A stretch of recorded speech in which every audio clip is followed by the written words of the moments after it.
കേരളത്തിലെ പാലക്കാട് പട്ടണത്തിന്റെ ഹൃദയഭാഗത്തായി സ്ഥിതി ചെയ്യുന്ന കോട്ടയാണ് പാലക്കാട് കോട്ട അഥവാ ടിപ്പു സുൽത്താന്റെ കോട്ട.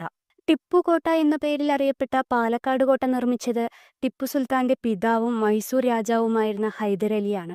1766 പണി കഴിപ്പിച്ച കോട്ട പിന്നീട് ബ്രിട്ടീഷുകാർ പിടിച്ചെടുക്കുകയും പുനരുദ്ധീകരിക്കുകയും ചെയ്തു. പല വീരകഥകളും ഉറങ്ങുന്ന ഈ കോട്ട ഇന്ന് പുരാവസ്തു വകുപ്പിന് കീഴിലാണ് സംരക്ഷിക്കപ്പെടുന്നത്. കോട്ടയ്ക്കകത്തേക്ക് സന്ദർശകർക്ക് അനുമതിയുണ്ട്. പ്രവേശനം ഫീസ് മുഖാന്തരം നിയന്ത്രിച്ചിട്ടുണ്ട്. ഇന്ത്യയിലെ തന്നെ ഏറ്റവും നന്നായി സംരക്ഷിച്ചിരിക്കുന്ന കോട്ടകളിലൊന്നാണ് പാലക്കാട് കോട്ട. പാലക്കാട് കോട്ട പുരാതന കാലം മുതൽക്കേ നിലനിന്നിരുന്നു എന്ന് വിശ്വസിക്കപ്പെടുന്നെങ്കിലും കോട്ടയുടെ ആദ്യകാല ചരിത്രത്തെക്കുറിച്ച് വളരെ കുറച്ച് വിവരങ്ങളേ ഉള്ളൂ. ഇവിടുത്തെ ഭരണാധികാരിയായിരുന്ന പാലക്കാട് അച്ഛൻ സാമൂതിരിയുടെ ഒരു ആശ്രിതനായിരുന്നെങ്കിലും 18-ാം നൂറ്റാണ്ടിന് മുൻപ് സ്വതന്ത്ര ഭരണാധികാരിയായി. 1757 അദ്ദേഹം സാമൂതിരിയുടെ ആക്രമണ ഭീഷണിയെ ചെറുക്കാൻ മൈസൂർ രാജാവായിരുന്ന ഹൈദരലിയെ സഹായം അഭ്യർത്ഥിച്ചുകൊണ്ട് ഒരു സംഘം ആളുകളെ അയച്ചു. ഹൈദരലി ഈ അവസരം ഉപയോഗിച്ച് തന്ത്രപ്രധാനമായ പാലക്കാടിന്റെ ഭരണം പിടിച്ചെടുത്തു. അന്നു മുതൽ 1790 വരെ പാലക്കാട് കോട്ട തുടർച്ചയായി മൈസൂർ സുൽത്താൻമാരുടെയോ ബ്രിട്ടീഷുകാരുടെയോ ഭരണത്തിന് കീഴിലായിരുന്നു.